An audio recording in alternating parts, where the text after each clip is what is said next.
Hi, everyone. I'm Jamie Lee Lacey. I'm Director and Chief Curator of Providence College Galleries in Rhode Island, where I have the privilege of speaking with artist, activist, and professor Sheida Soleimani, who is also based in Providence. Sheida and I are going to discuss a few of her works today, most prominently a new project called The Levers of Power, featuring a work on view in the Not a Fair viewing room called Hotbed. Sheida, hi, how are you? Hey, I'm good. How are you? Good to see you. I'm wonderful. As we've talked before, you've just completed a new artwork called Hotbed. You're going to show it at the Not a Fair with Etta Lisanti, a London gallery. It's a photograph of an assemblage tableau. We're going to focus on the central imagery, which shows an arm suited in plaid, holding up this fleshy, sweaty, yellow and red, splotchy hand, holding a tissue up to wipe a face that isn't actually there. It's crazy to think that, we're in a media saturated economy and we are like cyborgs. Like this phone is like my appendage at this point, right? And now that we're in quarantine, we're constantly attached to it as much as we don't want to be. When we're attached to these screen devices, we're constantly scrolling and looking at images. And so whether we're conscious or not, images kind of like enter our feed, our visual mental feed. And so as everything's been going on, I've been thinking about how do we understand what images we see and how do we associate them with like good or bad or evil or wrong or right, and what does a righteous image look like versus what is like a bad, like negative image look like. We look at the politicians that we see that basically look like normy, like banker bros that are wearing like blues and grays, and then this like Iranian politician's wearing this like weird polyester plaid, and I'm like, okay, like you get it, but also weird. It's strange. He's, wearing this suit, he's on stage, and this is the health minister of Iran. So right when coronavirus started really getting to be in the news, this was like early March, and when we only thought we would be in quarantine for 2 weeks and maybe we would have to get all the groceries because the world was going to be over for 2 weeks of our lives, a lot longer. Iranians were already facing like a lot worse than we had started facing in the States. And the Iranian government, as they try to do, tries to suppress information and make things seem like it's okay. And so the health minister came on TV and gave the speech where he said coronavirus is not a problem in Iran and there's nothing to be worried about.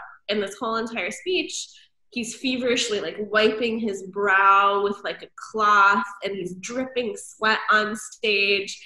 And it's because he had coronavirus while he was giving the speech. That hand kind of became iconic, for like a few days of time because we're constantly scrolling and these images get lost in the feed. So I kind of try to like go back and like pull them out of the muck and like resurface them because, everyone that, is plugged into any news outlet probably saw that image for, I don't know, a story or 2 stories or it circulated enough and then it just like went away again. So it's isolating his gesture and kind of pulling it away from his face to see how we recognize that hand and if we could associate it with, all the other objects. I'm curious about how you have used power in past works. Specifically, I'm thinking more about material references to power.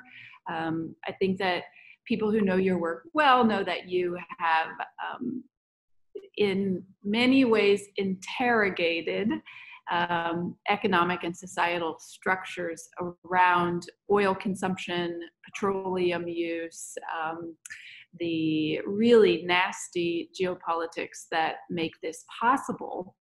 So I'm wondering if you can tell us a little bit about how we might see power across your work, maybe not just in terms of references to actual politicians or national figures. Absolutely. I mean, I think oil is definitely like the first example, right? It's liquid gold. And there's 14 OPEC countries that are all, you know, trying to be dominated by the West to try to gain control of their material assets.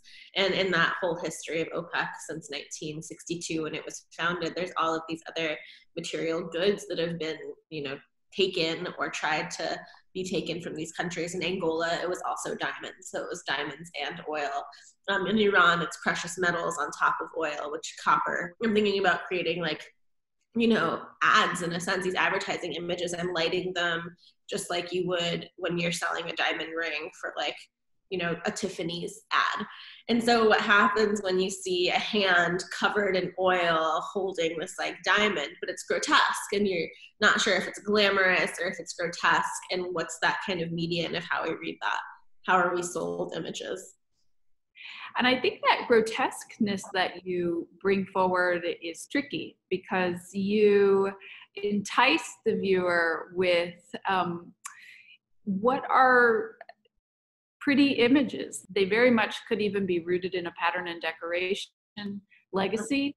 But then you come to them and you see something that I think by most people's account makes you sick to your stomach or makes you really think about the things that you value in your life in a new way. It's gross. I use that as a compliment, but the imagery is gross. You have talked before about being predominantly interested in politically charged artwork. Historically, for centuries, in the United States especially, it has been largely rich white people's hands leveraging power at the literal and figurative expense of Black people, of indigenous people, of people of color in general. But now we're seeing millions of hands in the air holding protest signs and demanding new levers to be created, to be pulled more equitably, more justly. And those hands holding up the protest signs and the fists as they protest out in the streets, even right now as we speak.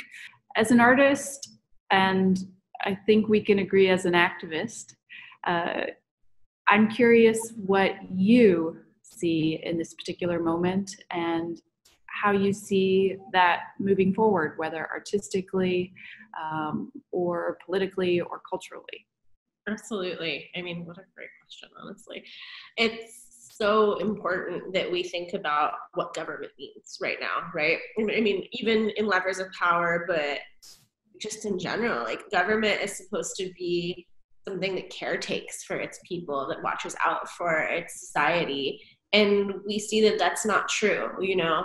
And in the photographs that I make, you see the gestures of just the main politicians. But right now you see so many people that are coming forward and saying, hey, this is not working and I'm going to like say something about it. And I think it's more about creating visibility for those individuals now. And so I think in my work, there is going to be a little bit more of a call and response.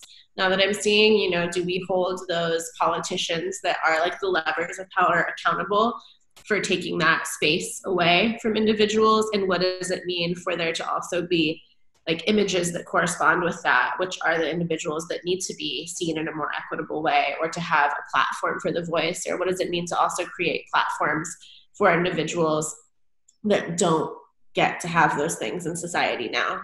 I think these protests are like a huge moment because it's unfortunate that the, you know, Black folks and people of color have to carve out their own platforms, and they haven't been given those platforms in history. And the one thing that I can hope that comes from this is that there is more equitability, like, and more accountability for individuals. And that's something that I definitely plan to focus on. Well, thank you for talking to me, Sheida. And thank you to the Nada Fair for giving us this opportunity, and to Charlie and Jeremy at Edelasanti for facilitating our discussion. Thanks, Jamie Lee. Thanks, Jamie Lee, for talking with me. This was really fun. Bye.